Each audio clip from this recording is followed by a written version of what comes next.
So, what is it like being a single woman called to pastor and establish a church and living in a man's world? Not easy.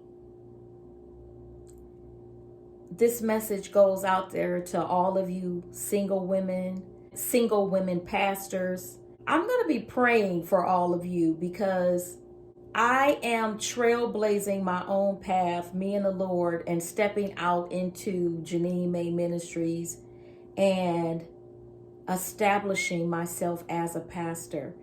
Nowhere near ready to officially establish a formal church, although I am called to.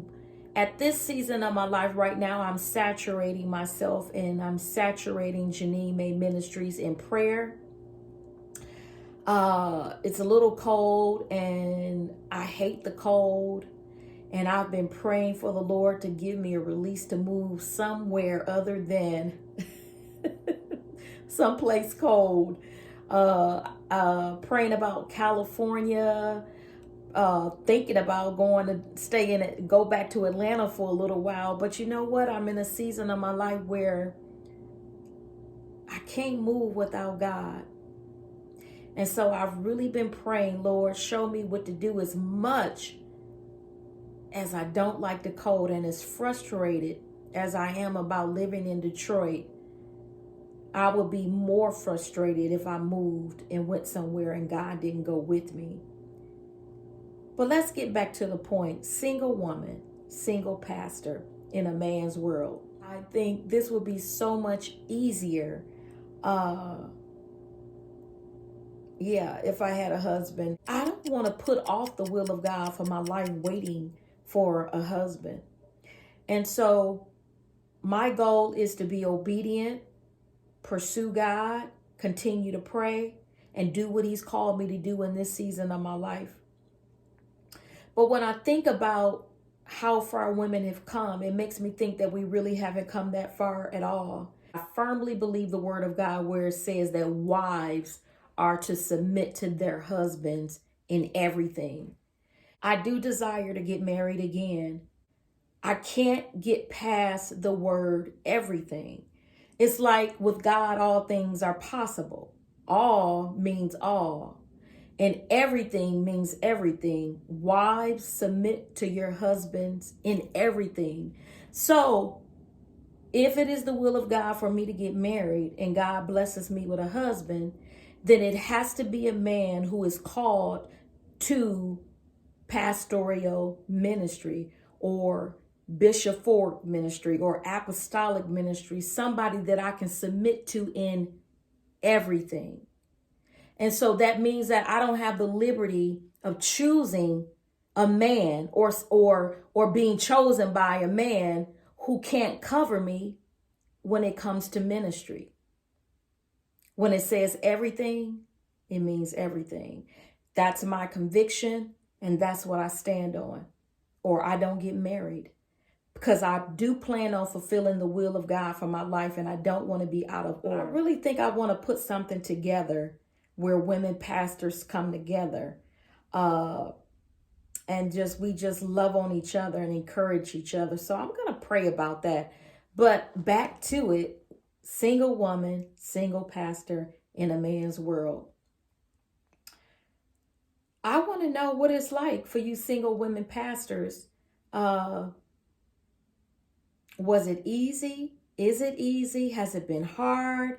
What kind of experience have you had with people saying, no, I can't submit to a woman? And does your ministry, is it more women than men? I just want to know, what is it like? I think about my non-existing dating life because as a single woman who's called to pastor, a single woman who's called to lead and establish as an apostle, establish a local assembly or to lead people, to make disciples, to grow and edify the body of Christ. And I think about maybe about a year or two ago, where I met a guy, and I know every one of you have experienced this in some form or fashion, where you have to make a decision.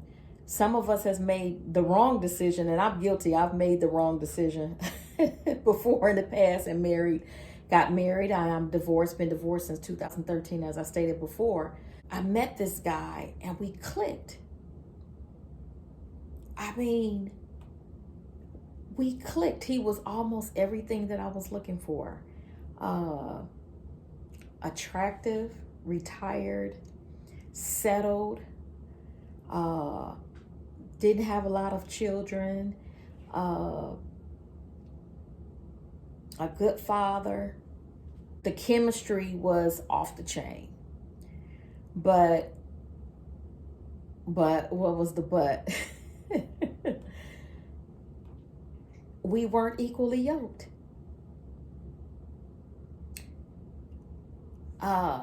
He was a church goer, but hadn't been in a while because it was kind of during the pandemic, right? We had just got out of the pandemic. So, of course, a lot of people hadn't been to church, and that wasn't a big issue because people were going online. Some churches closed. Some people were in between looking for new ministries and looking for new churches to attend. That wasn't necessarily the issue, because most of us, if you were like me, you maintained your relationship with the Lord. Even the church that I was attending before I stepped out into a pastoral ministry, we were doing Zoom. And so even though we weren't physically meeting, we were meeting and assembling ourselves and getting the word and fellowshipping and things of that nature. But with this guy, he wasn't doing any of that, and that was not necessarily the biggest issue. But the problem was we were unequally yoked. He was not practicing the things of God. He was more so practicing the things of the world, although he was a professed Christian. And he stated that he didn't have a problem that I was called to be a pastor, or that he would support me in those things if I decided to continue on. And I know a lot of women who probably would have did that, because he had so many other things that I was looking for, but we were unequally yoked. And I had to make a decision that I don't just want somebody to support me in what I'm doing. I want somebody to do it with me. I want somebody that I can do it with. Not necessarily somebody sits on the sidelines, because when I'm doing what God is calling me to do, where are you going to be at? How can two walk together unless they agree? And so, single woman, single pastor in a man's world, it's like people want to follow a man. I want to follow a man. Come on, I'm not even against that. The man that God has for me, I want to follow him. But how do you reconcile being a single woman called to be a pastor where people want to follow men? So again, you women pastors that are out there, if you are single, talk to me. Tell me what it's like. Tell me what your experiences are. Tell me, what is it like? What have you run into? What have you come across? And how do you balance women and men being a part of the ministry? How do you balance that? And I'd even like to hear from some of the men out there, maybe some of you single pastors. What words of encouragement would you have to a single woman pastor that's called to, pastor a church or establish a church, in a man's world, right? I think about my leaders, Pastor Bishop Antonio and Pastor Nina, it's the perfect picture. A man and a woman called to pastor and pastor in a church. Single men pastors, I'm thinking, well, do you have more women in your church than men? And how many women are there hoping hoping to land you as a husband. How do you pastor them?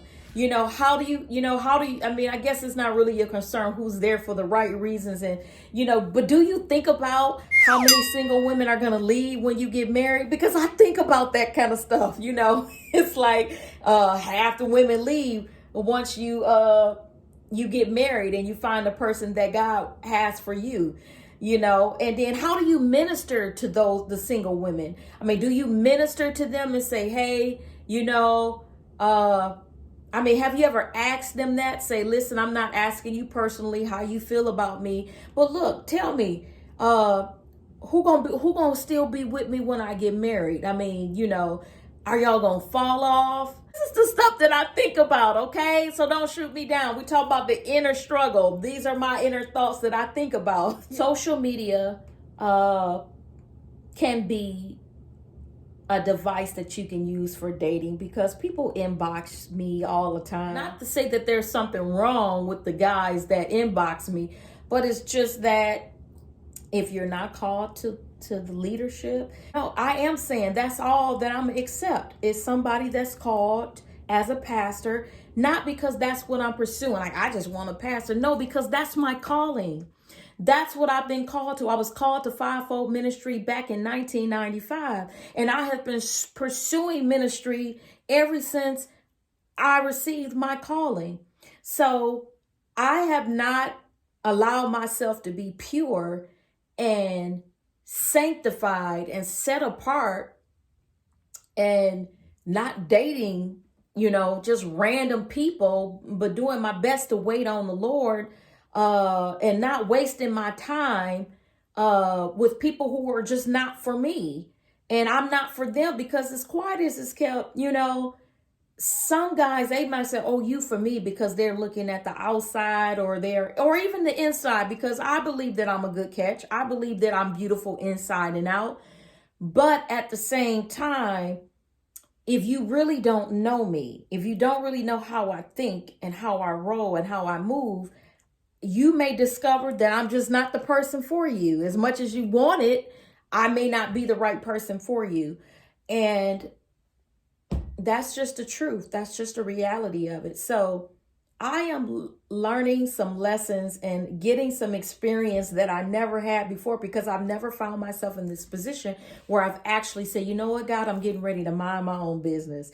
And when I mean mind my own business, is because when you're at the local church and you're serving your leaders, and God bless Bishop Antonio and Pastor Nina, I thank God for them. When you served with a ministry and you served those leaders and you love those leaders, and God says, you know what? Okay, it's time. You've been minding their business. And rightfully so. That's where God told you. He said, mind their business, which is God's business. Mind their business like it was your business until I tell you otherwise. And so for the past 5 years, I've been minding somebody else's business as unto the Lord. And then the Lord began to say, I need you to mind your own business. I need you to eliminate the distractions.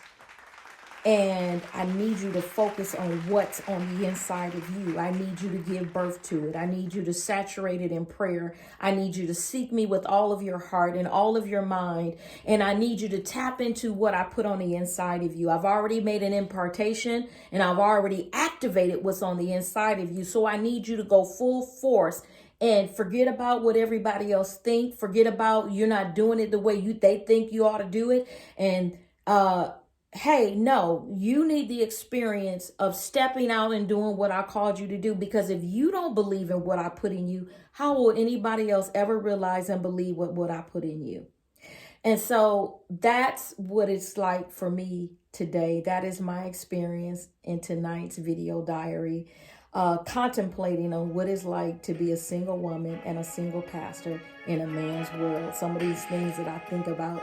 So if you guys have any comments or anything to share with me, bring it on. I would love to talk about it. If you have any questions, if you have some questions you would like to ask me as a single woman, as a single pastor, I welcome those questions. And I hope you look forward to my next video diary.